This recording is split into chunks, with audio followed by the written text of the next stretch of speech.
कार्यक्रम की विधिवत शुरुआत कर रहे हैं। जिलाध्यक्ष महोदय सहयोग करें। दंड मंडित करा या श्वेत पद्माशरा रूपेश शर्मा का अभिनंदन। अतिथि देवो भव हमारा शापा बता करके भाई साहब का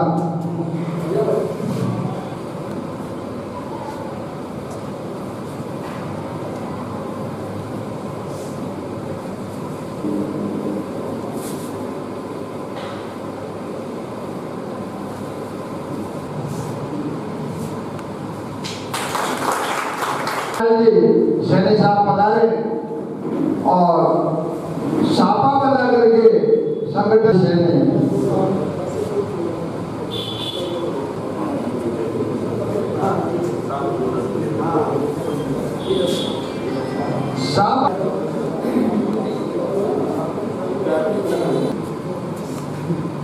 तालियां बजती रहनी चाहिए और अपनी उपस्थिति पूरे शिक्षा के क्षेत्र में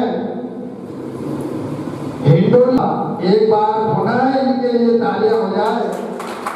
शिक्षक संघ सियाराम की ओर से शिक्षा के क्षेत्र में अभूतपूर्व कार्य इनके द्वारा किया।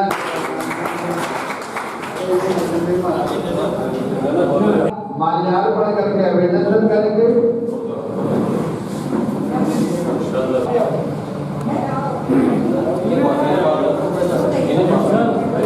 कार्यक्रम के अध्यक्ष महोदय श्रीमान सत्येज शर्मा, अतिथि देवो भव श्रीमान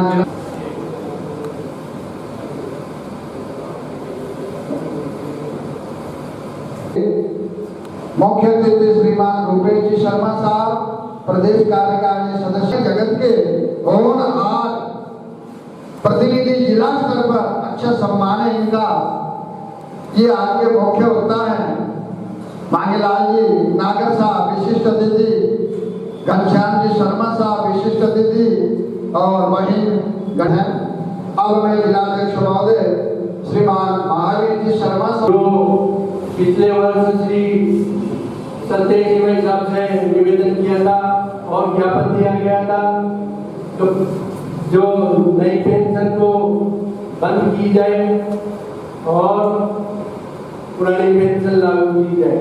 तो सबसे पहले तालियों के साथ में इनका स्वागत।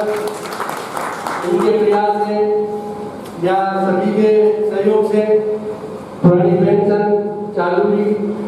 तो ये हमारे संगठन की सबसे पहले मुख्य हिंदू जनवंश का था। सभी के सामने हमने ये पुरजोर तरीके से मांग की। हमारे खूंटी जिले में इसके लिए गिनती दबा धरना प्रदर्शन और ज्ञापन भी दिया गया। तो में लगाए जाते हैं हमारे अध्यापक। इसके अलावा और भी बहुत विभाग है, लेकिन सबसे पहले बस केवल हमारे अध्यापक बंधुओं को बीएलओ में लगा दिया जाता है। उसका न कोई पीएल कोई ऐसा कोई प्रावधान नहीं है, सबने को नियम करना पड़ता है। हमारे जो एजुकेशन संबंधी जो समस्याएं हैं वो भी हमारे सामने बच्चों को पढ़ाने की भी है। तो उसमें बाधाएं किसी प्रकार की आ जाती है और फिर उसके बाद में यदि रिजल्ट कम देता है तो नोटिस दिए जाते हैं। तो ये ऐसा दूसरा व्यवस्था मिला है। पंचायत में 4 कर्मचारी लगे हुए हैं अभी, तो ग्राम पंचायत के कर्मचारियों को बिल्कुल भी कहीं कोई दिक्कत नहीं करते हैं। तो 4 कर्मचारी एक सेक्रेटरी पर्याप्त होता है उनका समस्या के समाधान के लिए। लेकिन इसमें है मैं मंच से निवेदन करूंगा सभी शिक्षक साथियों की ओर से कि ये पीड़ा, ये बाधा, ये रुकावटें बीच में जहाँ कहीं भी आ रही है इसको वहां तक पहुंचाए।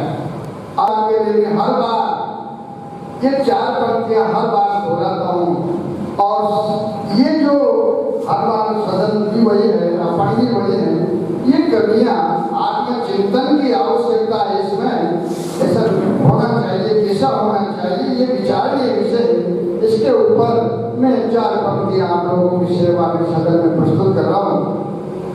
संगठन गले चलो सुपंथ पर पड़े चलो, भला हो जिसमें देश का वो काम सब किए चलो। केवल यहाँ आकर के बैठे करके 1 घंटा बिता करके चले जाने से संगठन मजबूत नहीं हो सकता। संगठन गढ़े चलो, सुपंथ पर पड़े चलो, भला हो जिसमें देश का वो काम सब किए चलो। युग के साथ मिलके सब कदम बढ़ाना सीख लो, एकता के स्वर में गीत गुनगुनाना सीख लो। फूट का भरा खराही फोड़ कर बढ़े चलो, भला हो जिसमें देश का वो काम सब किए चलो। और समस्याएं आती है, संगठन ये खड़ा नहीं हो जाता है। आ रही है आज चारों ओर से यही पुकार, हम करेंगे त्याग मातृभूमि के लिए अपार। फूट का भरा खराही फोड़ कर बढ़े चलो, भला हो जिसमें देश का वो काम सब किए चलो। बंदो, ये संगठन शिक्षा के प्रति जागृति उत्पन्न करे, ये हमारा लक्ष्य होना चाहिए। बालकों के प्रति समर्पित भाव होकर के हमारे देश का भविष्य बालक है, उन बालकों को हम चाणक्य बनकर के उनको चंद्रगुप्त के रूप में करें, ये प्रेरणा आज यहाँ से लेकर के हमें जानी है। मैं कार्यक्रमों के माध्यम से सरकार तक पहुँचती है और सरकार ने जो अधिवेशन की घोषणाएं की है जिला स्तर पर, राज्य स्तर पर, उसके पीछे मूल उद्देश्य भी यही है कि हम हमारी जो समस्याएं हैं, शैक्षिक जो चर्चाएं हैं, उन पर हम चर्चा करें और इस प्रकार से सभी संगठनों के माध्यम से जो हमारी जायज बातें हैं, जो सरकार की निगाह में नहीं है, उनको पहुंचाने का प्रयास करें। सभी संगठनों द्वारा ओल्ड पेंशन स्कीम को बार बार उठाया गया, जब 2004 से लागू हुई, इसका विरोध किया गया। सरकार की बात समझा, खाद्य सुरक्षा का मामला हो, कोरोना सर्वे का हो, बाहर से आए हुए लोगों का सर्वे का हो, कोरोना की डोज पिलाने का कार्य हो, साथ साथ में बीएलओ के कार्य हो, सभी कार्य ए टू जेड दूसरे डिपार्टमेंटों ने हाथ खड़े कर दिए। पता नहीं संगठन क्या है, किस प्रकार से है। स्वास्थ्य विभाग का काम है, स्वास्थ्य विभाग नहीं करता है। पोस्ट पोलियो की रैली निकालनी है, फर्स्ट पोलियो की दवा पिलानी है, कहीं वैक्सीनेशन का कार्य है। टोटल 100% कार्य शिक्षकों का। खाद्य सुरक्षा में कर्म वितरण का काम था, सर्वे का काम था, टीचर्स की ड्यूटी लगा दी गई। अन्य दूसरे प्रकार के विधिक सेवा के कार्य आ रहे हैं, प्रतियोगिताएं होगी, खेलकूद प्रतियोगिताएं होगी, विधिक सेवा की गतिविधियां होगी, शिक्षा विभाग को आयोजन करनी है और वो काम हमको करना ही पड़ता है और करते भी बखूबी निभाते हैं, इसमें कोई दो राय नहीं। और सरकार ये भी मानती है कि सबसे ईमानदार महकमा है और निष्ठा के साथ जो काम करता है वह महकमा शिक्षा विभाग है। इसलिए सारे पवित्र काम जो कराए जाते हैं वो सारे पवित्र काम आपके द्वारा ही करवाए जाते हैं। तो यहाँ पर मैंने ये कहना है आपसे, इस काम के लिए तो हमको कभी भी मना नहीं करना चाहिए, क्योंकि हम शिक्षक हैं, समाज का मार्गदर्शन करते हैं बच्चों को। उसमें लिखा हुआ मिलता है शिक्षकों के लिए अवकाश, तो हम इसका गलत ही मतलब निकाल लेते हैं। हम उस अवकाश को लेकर हम हमारे घर कामों में और अन्य कामों में लग जाते हैं। लेकिन अभी शिवराज भाई साहब ने बताया, जो ये शैक्षिक अधिवेशन पहले हम जिला स्तरीय करते हैं, फिर प्रांत स्तरीय करते हैं, तो हमें या तो हम अपने आप को भूल गए हैं या फिर हम हमारे संगठनों को भूल गए हैं। अगर हम संगठित नहीं रहे हैं तो शायद हम वो एक जो बेल चलता रहता है उसी तरह हम चलते रहेंगे। जुलाजी भाई साहब ने कहा कि हमें काम करना है, 5 काम तो हमें करना ही है, लेकिन जैसे छठा काम हमारे पास आता है हम मानसिक तनाव में आ जाते हैं। मैं आपको बताना चाहती हूँ कि हमारे जैसे बीएलओ वाली जो अभी चर्चा चल रही है, यहाँ पे लगभग दूसरी नहीं महिलाएं बीएलओ, यहाँ तक कि मैं भी बीएलओ हूँ। तो तब दुनिया बदलने की आवाज बुलाता हूँ, तब दुनिया बदलने की आवाज बुलाता हूँ।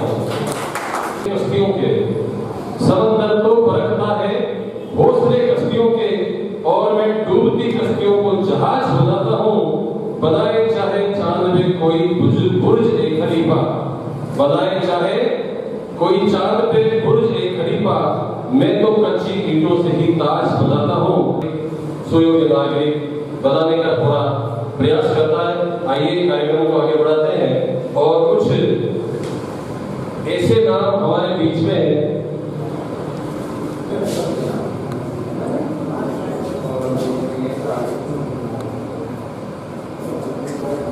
आप सभी की तरफ से जोरदार तालियां की सेवा स्वच्छ बने। ये सबसे बड़ा प्रतिफल हमारी सेवा का। इनको अध्यापिका राजकीय उच्च माध्यमिक विद्यालय दौड़ा,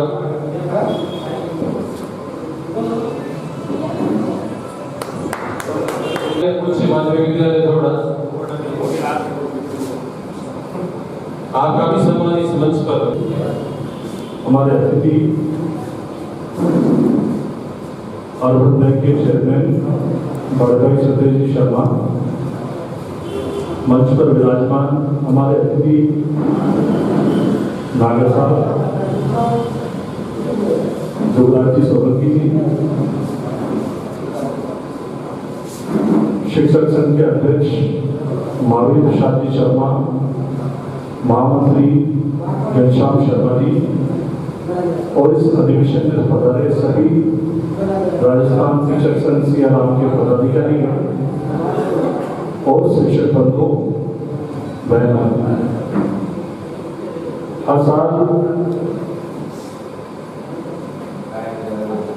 शिक्षक अधिवेशन शिक्षकों की व्यवहारिक समस्याओं पर चर्चा करने और आपके समक्ष शिक्षक जीवन में क्या चुनौतियां हैं, उन चुनौतियों का सामना करते हुए सफलतापूर्वक पत्थर आगे बढ़े और इस समाज और राष्ट्र को जो शिक्षक दिखाता हुआ वैभवशाली और समृद्धशाली बनाने का चुनौतीपूर्ण काम करता है, वो कार्य सुगमता से हो।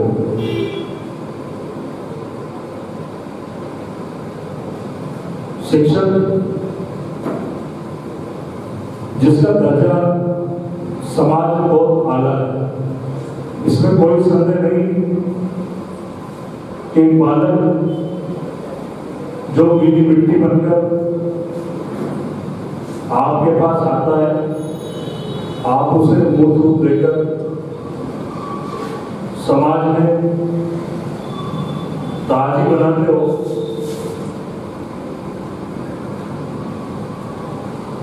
लेकिन आपके जीवन में जो अतिरिक्त प्रभार आपको दिया जाता है, वो निश्चित कहीं न कहीं आपके काम को प्रभावित करता है, इससे मैं इनकार नहीं करता। लेकिन समाज में शिक्षक से अपेक्षाएं की बहुत है, समाज को बहुत है, सरकार को बहुत है। किस समाज के किस घटक को आपसे अपेक्षा की और अपेक्षा उसी से की जाती है जिसमें योग्यता होती है। आपसे पूर्व हमारे आदरणीय गुरुदेव संचालन कर रहे थे, उन्होंने भी आपकी जो व्यवहारिक समस्याएं और आप पर जो अनेक प्रकार के जिम्मेदारियां अध्ययन अध्यापन के अतिरिक्त जो जिम्मेदारियां दी जाती है, उसका उन्होंने रुदन और पीड़ा के साथ अकबर और बीरबल का उदाहरण दिया। वहां तो ठीक है, लेकिन तो उनकी वेदना थी कि उन्होंने किस प्रकार से उदाहरण को आगे बढ़ा दिया। मैं उससे सहमत नहीं हूँ। बना सकते हो और चाणक्य आगे से आगे क्या कर सकता है, वो शिक्षक की गरिमा और शिक्षक की महिमा है। और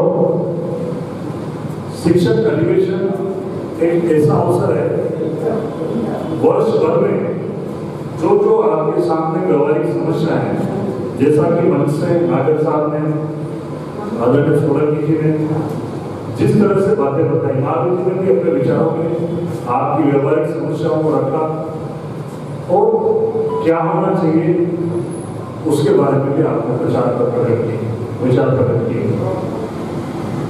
इसमें कोई दो राय नहीं है, वो तनाव में ला सकते हैं, लेकिन शिक्षक तो समाज का ऐसा प्रभुत्व वर्ग है जिससे पूरा राष्ट्र अपेक्षा करता है, सारे प्रभाव और बाहर आ जाए उसके बावजूद भी आप अपने को स्वस्थ रखना है, क्योंकि समाज में अगर चिकित्सक बीमार हो गया तो वो इलाज नहीं कर सकता। इसलिए सरकारों को भी, शासन को भी, प्रशासन को भी, समाज को भी, आमजन को भी इस बात का ख्याल रखना चाहिए कि हम अगर शिक्षक का ख्याल रखेंगे तो शिक्षक समाज और राष्ट्र का ख्याल रखेगा और शिक्षित समाज का निर्माण होगा जो राष्ट्र की धरोहर है। और शिक्षक का जो स्थान है वो स्थान अतुलनीय है, गरिमामय है, सम्माननीय है, पूरा समाज, पूरा राष्ट्र के लिए पूजनीय है। इसलिए आपकी स्थान का कोई स्थानीय नहीं है, लेकिन जो आपकी व्यवहारिक समस्या है उनकी चर्चा के लिए अधिवेशन से उचित कोई मंच नहीं हो सकता। इस अधिवेशन में जो अधिवेशन होता है उसमें शायद 1 दिन से 2 दिन से छुट्टियां होती है और हजारों की तादाद में शिक्षक होते हैं, उन सबको ऐसे अवसर पर आना चाहिए। इन छुट्टियों का सदुपयोग यहाँ होना चाहिए ताकि जो यज्ञ हो या यूं कह लीजिए अवैध मंथन हो, उसमें से आपकी व्यवहारिक समस्याओं की चर्चा हो, समाज में भी वो चर्चाएं जाए, सरकार, पक्ष, प्रतिपक्ष उनके भी चर्चा जाए, आपकी व्यवहारिक समस्याओं का अध्ययन। मैं भी आपके बीच आया हूँ, जो भी आपकी व्यवहारिक समस्याओं का जो आप रेजोल्यूशन पास करेंगे, जो उन समस्याओं को रखेंगे, उसका प्रस्ताव बनाकर जो आप मुझे देंगे, हम लोग तो अपोजिशन में और सत्ता में जाते हैं, मंच पर हम सब शेयर कर रहे हैं। जो मेरे लायक बात होगी आप प्रस्ताव बनाकर देंगे। मैं भी हमारे पार्टी के नेता प्रतिपक्ष और प्रदेश अध्यक्ष को मेरे कम्युनिकेटर के साथ उसकी अनुशंसा करते हुए भेजूंगा ताकि उस बात को उचित रीति से उचित मंच पर रखा जा सके। मंशा ये होती है कि समाज स्वस्थ हो, शिक्षक स्वस्थ हो और एक स्वस्थ समाज का निर्माण हो, हमारे बालक बालिकाओं को, समाज को, सबको इसका लाभ मिले। उसके लिए आपकी जो भी व्यवहारिक समस्या है उससे हमारा सरोकार है और मैं आपकी शिक्षक अधिवेशन की से यहाँ जो अमृत मंथन होकर जाएगा, निश्चित रूप से आपकी व्यवहारिक समस्याएं आगे समाज में हल होगी। यही बात कहकर मैं अपनी बात को विराम दूंगा। सबसे पहले तो बात आती है कि आप प्राइवेट संस्था से, हम भी तो टीचर हैं, हम भी स्कूल में पढ़ा रहे हैं 2015, चाहे हम प्राइवेट संस्था से, तो उसके लिए जो पूरे नियम कायदे वो मैंने साथ को दे दिए हैं। हर राज्य में, हरियाणा में देख रहा हूँ, जम्मू कश्मीर में देखो, सब जगह डायरेक्ट विभाग में लिया गया है। इससे गवर्नमेंट का बेनिफिट ये है सर कि एक तो गवर्नमेंट को हमारी समस्या होती बोलते हैं आप हमारा करना चाहिए, कंपनी से बोलते हैं तो कंपनी के पास जाते हैं, कंपनी वाले बोलते हैं कि गवर्नमेंट करेगी तो मतलब समस्या ऐसी है कि हम करेंगे तो क्या करें। इसके लिए तो हमारे तो पूरे राजस्थान के जो वीडी हैं, व्यवसायिक शिक्षक वाले, उन्होंने एक फैसला लिया है कि सीआरएम संघ के जितने भी पदाधिकारी थे पूरे राजस्थान में, और उन्होंने उनके माध्यम से उनके बैनर तले अपनी आवाज गवर्नमेंट तक पहुंचाए। और प्रदेश भारतीय जनता पार्टी के प्रतिनिधि मेरे छोटे भाई रुपेश शर्मा जी, इस संगठन के जिलाध्यक्ष जी आदरणीय महावीर शर्मा जी, हमारे बीच विराजमान पीओ साहब नागर साहब, आदरणीय जुगराज जी भाई साहब, गणेश भाई जो प्रदेश संगठन के पदाधिकारी हैं, यहाँ पर उपस्थित इस संगठन से जुड़े हुए सभी साथीगण और विशेष रूप से घनश्याम जी अटल जो आज प्रदेश महामंत्री हैं, लेकिन लगातार पिछले 20-25 वर्षों से एक मोटरसाइकिल पे थैला उठाकर इस संगठन को गांव-गांव जाकर इस संगठन को मजबूती प्रदान करने वाले, संगठन को टीले पे खड़ा करने वाले घनश्याम जी अटल साहब। सबसे पहले तो मैं इस संगठन के सभी पदाधिकारियों को, आप सब लोगों को बहुत बहुत आभार व्यक्त करूँ कि आपने इस कार्यक्रम में मुझे आपके बीच में बुलाकर आप लोगों के दर्शन करने का, आपसे अपनी 2 बात कहने का मुझे अवसर मिला। आजादी का हम अमृत महोत्सव मना रहे हैं और अमृत महोत्सव के इस 75 वर्ष के पूरे कार्यकाल में जहां इस देश में सुई भी नहीं बना करती थी, आज हम INS जहाज, हमारे ब्रिग जो हवा में वायुसेना को जो हम अधिक मारक क्षमता के जहाज बनाने की दिशा में, हम अंतरिक्ष में हमारी यान हम छोड़ने की स्थिति में, हम कहां से कहां तक का अगर 75 साल का ये सफर जो सुई बनाने से लेकर आज हवाई जहाज और परमाणु शक्ति के रूप में अगर दुनिया में देश विकसित हुआ है, तो सबसे बड़ा कारण इस शिक्षक वर्ग जिन्होंने देश के नौजवानों को, देश के बच्चों को, बालकों को ऐसी शिक्षा दी कि आज न केवल हिंदुस्तान बल्कि दुनिया भी हमारे टैलेंट को एकत्र कर,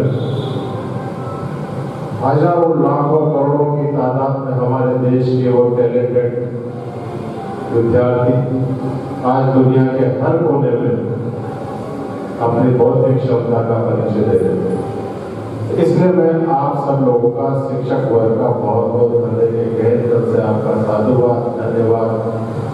इस देश के संपूर्ण शिक्षक वर्ग ने जो देश की पीढ़ी का निर्माण किया, वो अपने आप में कोई शब्द नहीं है कि इन शब्दों में उनको मैं धन्यवाद कर सकता हूँ। समस्याएं जीवन के साथ, चाहे वो शिक्षक वर्ग हो, चाहे हम सामाजिक जीवन में किसी उसमें हो, चाहे प्राइवेट एजुकेशन में हो या किसी अन्य संस्था में हो, निरंतर कोई एक काम हो जाता है तो दूसरी समस्या अदौलत उसका पीछा करती रहती है। कई हम देखें, आज से अगर 20 साल पहले जो हमारे शिक्षक वर्ग का बात करते हैं तो वेतन किसी का 1000 रुपये, किसी का 1500 रुपये, किसी का 2000 रुपये प्रति माह हुआ करता था 30 से 40 साल पहले। आज 50,000, 60,000, 70,000, किसी का लाख, 1.25 लाख भी शायद होगा शिक्षकों का वेतन। आज हम कहां से कहां तक पहुंचे हैं, ये लंबा सफर हमने अपने संघर्ष के साथ में हमने तय किया। ओल्ड पेंशन स्कीम की जो आपकी डिमांड थी, उसके लिए आपको सड़क पर कभी संघर्ष नहीं करना था। राजस्थान की सरकार ने वो बात आपकी बिना बहुत अधिक संघर्ष किए, राजस्थान की सरकार ने आपकी बात मानी। कमियां उसमें हो सकती है, कुछ संशोधन हो सकते हैं कि अभी और कुछ संशोधन बाकी हो, उनकी भी हम बात करें, लेकिन एक बहुत बड़ा लाभ राजस्थान की सरकार ने हमारे कर्मचारी वर्ग को दिया ओल्ड पेंशन स्कीम को लागू करके, जहाँ ओल्ड पेंशन स्कीम राजस्थान के सरकारी कर्मचारियों को दे पा रहे। ये बहुत बड़ी योजना राजस्थान की सरकार का भी कोई खर्चा होता है बड़े से बड़े प्राइवेट हॉस्पिटल में। आज कोई भी सरकारी कर्मचारी जाता है तो RGHS की ऐसी सुविधा राजस्थान सरकार ने दी है कि आपका चाहे 2 लाख लगे, चाहे 5 लाख लगे, चाहे 10 लाख लगे, चाहे 15 लाख लगे, 1 रुपये का भुगतान करने की आपको आवश्यकता नहीं है। आप अस्पताल चिरंजीवी योजना जो न केवल सरकारी कर्मचारियों को बल्कि सरकारी कर्मचारियों से हटके राजस्थान के एक व्यक्ति को चिरंजीवी योजना के माध्यम से 10 लाख रुपए तक का इलाज राजस्थान में किसी भी बड़े से बड़े अस्पताल में हमारा राजस्थान का नागरिक, चाहे वो कितना ही गरीब हो, उसको उसका इलाज का लाभ मिलता है बिना 1 रुपया खर्च किए। 1 लाख रुपए का इलाज राजस्थान की सरकार करवाए। क्योंकि दूसरा काम देने से निश्चित रूप से आपकी मानसिक स्थिति में तो प्रभाव पड़ता है, लेकिन बच्चों की शैक्षणिक व्यवस्था में भी बहुत अधिक प्रभाव पड़ता है। लेकिन फिर भी आप समाज के अभिनव है, देश की भावी पीढ़ी का निर्माण करने में, राष्ट्र निर्माण में आपकी भूमिका महत्वपूर्ण पहले भी रही और आगे भी रहेगी। जब तक शिक्षक वर्ग रहेगा उसकी जिम्मेदारियां कभी खत्म होने वाली नहीं है। और जैसे कोविड महामारी की हम बात कर रहे थे, कोविड महामारी में तो ऐसा कोई वर्ग ही अछूता नहीं रहा, चाहे वो गरीब हो, चाहे अमीर हो, चाहे किसी भी जाति, किसी भी वर्ग, किसी भी संप्रदाय का हो, सभी वर्ग उस समय में उसकी पीड़ा हम समझ सकते हैं। और सब लोगों की यह दायित्व है कि हम किस प्रकार से उनकी सेवा कर सकें, किस प्रकार से उनकी मदद कर सकें। और सभी लोगों के अथक प्रयासों से ही अब उस कोविड जैसी वैश्विक महामारी से निजात पा पाए। इसके लिए भी शिक्षक वर्ग का मैं बहुत बहुत साधुवाद। हर जिले में, राजस्थान में हर जिले में आपका संगठन है। आप आपके डिमांड चार्ट को आप हर जिले में स्थित जो जनप्रतिनिधि है आपको आप दें, यहाँ से फिर आपकी डिमांड को हम अपनी अनुशंसा के साथ में राजस्थान सरकार को भिजवाएं। आपके जो प्रदेश स्तरीय जो नेता लोग हैं आपके शिक्षा समिति, उनके माध्यम से भी आप प्रदेश स्तर पर माननीय मुख्यमंत्री जी को, शिक्षा मंत्री जी को, संबंधित मंत्रियों को, संबंधित विभाग को आप अपनी डिमांड चार्ट प्रस्तुत करें। मैं उम्मीद करता हूँ कि जो सोच राजस्थान के मुख्यमंत्री जी की है, सबको साथ लेके चलने की, राजस्थान के गांधी के नाम से उनको जाना जाता है, निश्चित रूप से आम आदमी को राहत देने का उनका एक जो सोच है। मैं समझता हूँ कि आने वाला समय मार्च में बजट पेश होगा। अगर बजट से संबंधित आपका कोई स्पेशल कोई डिमांड है तो आप राजस्थान सरकार को समय से अवगत कराएं, ताकि राजस्थान का कर्मचारी वर्ग सरकार से खुश रहे। हालांकि मुख्यमंत्री जी ने कभी छोड़ी नहीं है, लेकिन फिर भी जो कुछ भी अगर कोई शेष रहा है तो निश्चित रूप से माननीय मुख्यमंत्री जी आपकी बातों को गंभीरता से लेकर उनको मंजूरी प्रदान करेंगे। हम लोग भी जो हमारी सीमा है उस सीमा के अनुरूप हम लोग भी आपकी मदद करने को हमेशा तैयार हैं। लोकतंत्र में राजनीतिक जो व्यवस्था है, हमको तो आपकी कोई गलत बात भी होगी तो भी हमको उसमें हाई मिलानी है, क्योंकि राजनीति में हमारे पास इसके अलावा कोई दूसरा कोई रास्ता नहीं है। आपकी इसमें अतिथि भी फिक्स हो गए, इसमें रुपये चीज नहीं आता, ये जगह भी फिक्स है, यही हो रहा है आपका अधिवेशन, और वो संचालन कर लेते हो कि कभी भी फिक्स है। आप इसके आजीवन आपके साथ हमेशा आप लोग और भारतीय जनता पार्टी के प्रदेश कार्यकारिणी सदस्य भाई भूपेश शर्मा कार्यक्रम की अध्यक्षता कर रहे हमारे कोऑपरेटिव बैंक के चेयरमैन रमेश जी शर्मा और विशिष्ट अतिथि के रूप में विराजमान हमारे राजकीय उच्च माध्यमिक विद्यालय डोगरा के पीओ श्रीमान नागर साहब और प्रदेश महिला मंत्री के रूप में उपस्थित मंत्रीगण गणेश कंवर, हमारे बूंदी जिले के जिलाध्यक्ष प्रसाद शर्मा, हमारे मंच पर उपस्थित हमारे कई प्रोजेक्टों से जुड़े हुए और अधिकारियों के पास हमेशा कार्य करने वाले हमारे बड़े भाई युवराज सिंह सोलंकी जो वरिष्ठ व्याख्याता भी हैं, सभी मेरे संगठन से जुड़े हुए शिक्षक भाई और बहनों, इस प्रकार से आपने इस महान वटवृक्ष में बैठे हुए इसकी शाखाओं के एक एक तिनके को इकट्ठा करने वाले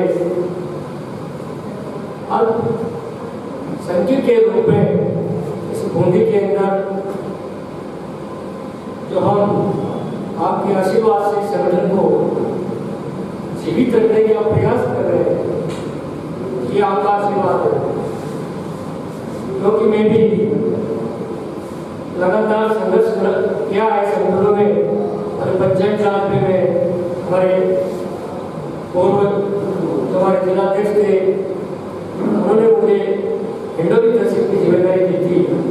मुझे इतना विश्वास नहीं था कि मैं आप लोगों के बीच में इस प्रकार से पर बैठने का मुझे मौका मिलेगा, लेकिन आप लोगों का ये आशीर्वाद रहा है। जनप्रतिनिधियों के साथ साथ जो कर्मठ इस संगठन के जुझारू सिपाही है, जो गांव में रहते हैं, उन लोगों ने मुझे राजस्थान के अंदर इतनी बड़ी जिम्मेदारी भले लगातार 5 बार उपाध्यक्ष के रूप में निभाई है, फिर उसके बाद मुझे लगातार 3 बार मुझे प्रदेश का महामंत्री बनाया है। तो ये सब आप लोगों का ही आशीर्वाद है। संगठन के अंदर हमारी जो गतिविधि है वो पहले के में वो शुरुआत आपको बताया। ये आप लोगों का जो संगठन है इसके अंदर हमें इतनी मेहनत करना चाहिए कि हम बूंदी जिले के अंदर इस संगठन को आगे बढ़ाएं, क्योंकि 23 साल से लगातार मैं संगठन में काम कर रहा हूँ और ईमानदारी से मैंने काम किया है। तो आपके सामने अल्प समय के अंदर बिना किसी आर्थिक सहयोग के अगर इस पूरे भंडार को अगर आप भर देते हैं, इन कुर्सियों को भर देते हैं, ये भी इस समय आर्थिक भौतिकवाद के अंदर कम नहीं है। ये आपकी प्रतिनिधि है, आपके कार्यकर्ता है, आपकी जो पीड़ा है बूंदी जिले की उसको उठाने वाले ईमानदार व्यक्ति हैं। हम भी पैसा इकट्ठा करके आपको एसी में बिठा सकते थे, एसी की होटलों में आप कार्यक्रम कर सकते थे, पैसा हम भी खर्च कर सकते थे, लेकिन जो एसी में बैठ करके काम करते हैं, चाहे सरकार में हो चाहे संगठन में हो, वो ईमानदारी से काम नहीं कर सकते। ईमानदारी से काम नहीं करेगा तो अपने संगठन का जो नीचे की दरार पर खुला हुआ हमारा सिपाही है, हमारा कार्यकर्ता है, वो उनसे मिले और उनकी पीड़ा को उठाए। ईमानदारी से वो इस तरह से मैंने कार्य किया। संगठन कब आगे बढ़ता है? जब संगठन के अंदर अपनी जान खुलते हैं, तन मन और धन। इस संगठन के लिए मैंने तीनों चीजें समर्पित की है। तब जाकर राजस्थान के अंदर मोदी का नाम जयपुर में चलता है। प्रत्येक जिले के अंदर घनश्याम शर्मा अटल के नाम से बड़े बड़े जिले जहाँ की सदस्यता है, ऐसे 20 जिले, इसलिए मैं संगठन के अंदर हमेशा जुड़ा हुआ रहा हूँ। की सेवा कर सकता था, पदाधिकारी बन सकता था, पता करता तो मैं भी उनके साथ अपने मंचों पर बैठ करके झूठी वाई ले सकता था। मैं ये ज्यादा नहीं कहना चाहता हूँ कि आप संगठनों की जो दुर्दशा है राजस्थान के अंदर वो चिंता का विषय है। संगठन कभी किसी जात की धर्म का नहीं होता है। साथियों, आज शिक्षा संघ से आप जिस तरह से आगे बढ़े, इसमें सभी जाति और धर्म के लोग हैं। हम सीने के साथ स्वाभिमान के साथ कह सकते हैं कि हमारे संगठन के जो स्लोगन, जो हमारी नीतियां हैं, जिसको सरकार भी सराहना करती है।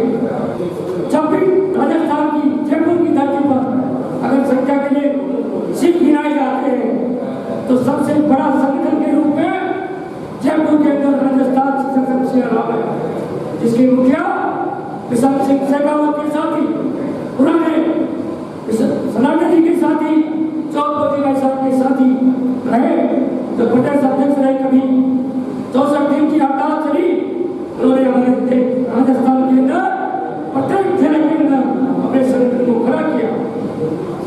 बूंदी जिले के अंदर जो आपकी समस्या है, जिस समय भयंकर सर्दी थी, मेरे संस्था इसके बावजूद कोटा संभाग की जो समस्या थी वो मुख्यमंत्री तक मैंने पहुंचाने का प्रयास किया।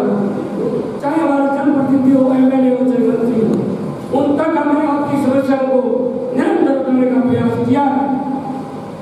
साथियों, आप इस राजस्थान की धरती पर शिक्षक हैं, शिक्षकों की जो पीड़ा है उसको आप भी जानते हैं, जो मंच पर बैठे हुए हैं। मेरे पूर्व वक्ताओं ने हमारे बीच में प्रियो साहब बैठे हैं, मैं देखता हूँ जहाँ 34 स्टाफ है, इसके बावजूद चक्री हुए रहते हैं। ये पता नहीं कि मैं चाय कब पीऊँ, मैं कक्षा कब संभालूं, निरीक्षण करूँ, मेरे पास में जो 10 विद्यालय हैं उनका मैं निरीक्षण कब करूँ। इनके बावजूद भी जो सरकार के द्वारा योजनाएं चलती है, उन योजनाओं को बड़ी ईमानदारी के साथ अपने छात्रों तक, अपने शिक्षकों तक, अभिभावकों तक उनको जोड़ते हुए आगे बढ़ रहे हैं। नामांकन है, 34 का स्टाफ है, वो व्यक्ति हर जगह अपना दायित्व निभाता है। ऐसे